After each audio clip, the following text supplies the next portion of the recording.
Oke, nomor berikutnya ya, transaksi yang E. Sekarang kita punya transaksi sewa toko.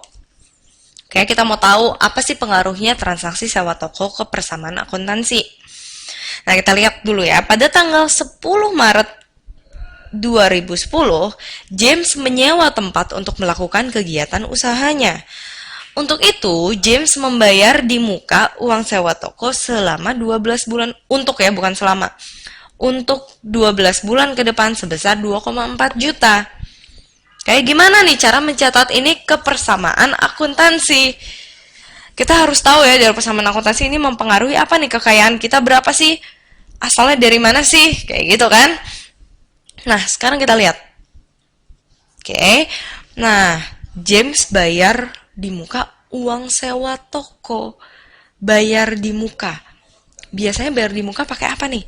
Pakai uang kas, ya kan? Bayar pakai uang kas tunai, dibayar 2,4 juta. Berarti kas lo berkurang kan? Berarti kita tahu bahwa harta lo di sini akan berkurang nih. Oke.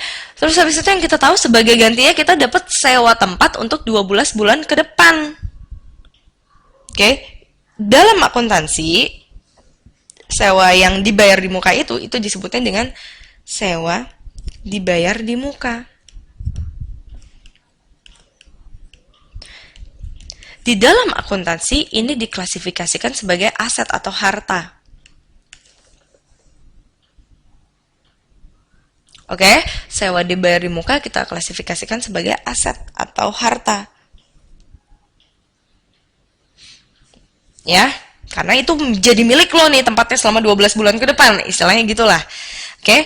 Nah, berarti kita kira-kira lo bisa nebak lah kita mau ngisi apa. Yang pertama jelas ya, kita ngebayar nih, bayar sewa. Berarti uang tunai kita berkurang sebesar 2.400.000. Sebagai gantinya kita mendapatkan aset, yaitu sewa dibayar di muka. Berupa apa? Sewa toko gitu ya, dibayar di muka, itu adalah aset kita selama 1 tahun ke depan. Berarti kita masih mengakui itu sebagai punya kita gitu kan, aset sebesar 2.400.000. Balance gak? Balance 0, 0. Nah, kayak gini contohnya. Ngerti ya? Nanti transaksi yang dibayar di muka nggak cuma sewa doang, bisa apalagi asuransi. Misalnya, lo mau bilang misalnya, gue kasih contoh ya, pada tanggal 11 Maret misalnya, James bayar asuransi gudang gitu ya, misalnya dia punya gudang, asuransi gudang sebesar 1 juta. Untuk berapa lama asuransi? Misalnya untuk 1 tahun ke depan. Kejadiannya sama aja. Harta sama dengan utang plus modal gini kan. Pada tanggal 11 Maret 2010. Seperti yang kita tahu, kita bayar asuransi gudang ya. Asuransi gudang kita bayar 1 juta. Berarti kita tahu bahwa kas kita akan berkurang sebesar 1 juta. Tapi sebagai gantinya lo punya asuransi.